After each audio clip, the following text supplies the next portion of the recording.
నా పేరు తరళి సార్. నేను గవర్నమెంట్ మెడికల్ కాలేజ్ ఒంగోలులో 4th ఇయర్ MBBS చదువుతున్నాను సార్. నా క్వశ్చన్ ఏంటంటే, మీరు ఒక స్టేట్ సీఎం గా ఉంటూ మీకు ఎన్నో రెస్పాన్సిబిలిటీస్ ఉంటాయి, ఎన్నో రకాల ఒత్తిళ్ళు ఉంటాయి, అయినా కానీ మీ ఫేస్ లో ఎప్పుడు ప్రశాంతత అనేది ఉంటది. ఇంకా మీరు హెల్త్ ని బాగా మెయింటైన్ చేస్తూ వస్తారు. మీ సీక్రెట్స్, మీ టిప్స్ ఈ రోజు మా యూత్ తో షేర్ చేయమని అడుగుతున్నాను సార్. నీకంటే యాక్టివ్ గా ఉన్నానమ్మా.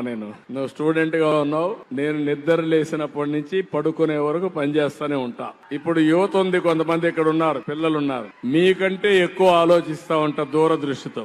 నాకు కోరికలు ఉన్నాయి. ఆ కోరిక ఏంటంటే, నేను చేసే పని వల్ల తెలుగు జాతి బాగుపడాలనేది నా ప్రగాఢమైన కోరిక. ప్రతినిత్యం ప్రతి ఆలోచన అంతా. ఎందుకంటే మంచి పేరు రావాలంటే మంచి పనులు చేయాలి, మంచి పనులు చేస్తానే ఉండాలి.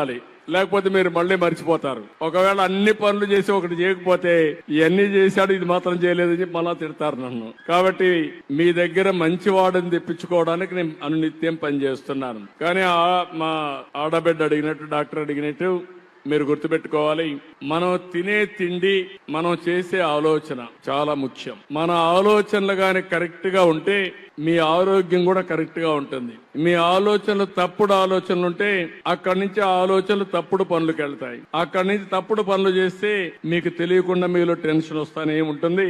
రాత్రులు నిద్ర రాదు. మన పాపాలే మనల్ని వెంటాడుతూ ఉంటాయి. అందుకే నా జీవితంలో మీరు చూస్తే, నేను పడుకున్న 2 నిమిషాలు నిద్రపోతాను. ఎంత కష్టపడినా పడుకున్న 2 నిమిషాలు నిద్రపోతాను. మళ్ళీ అల్లారం మోగితే తప్ప నిద్ర లేను. అది నా జీవితంలో మొదటి అడ్వాంటేజ్. దానికి కారణం ఒక నమ్మకం.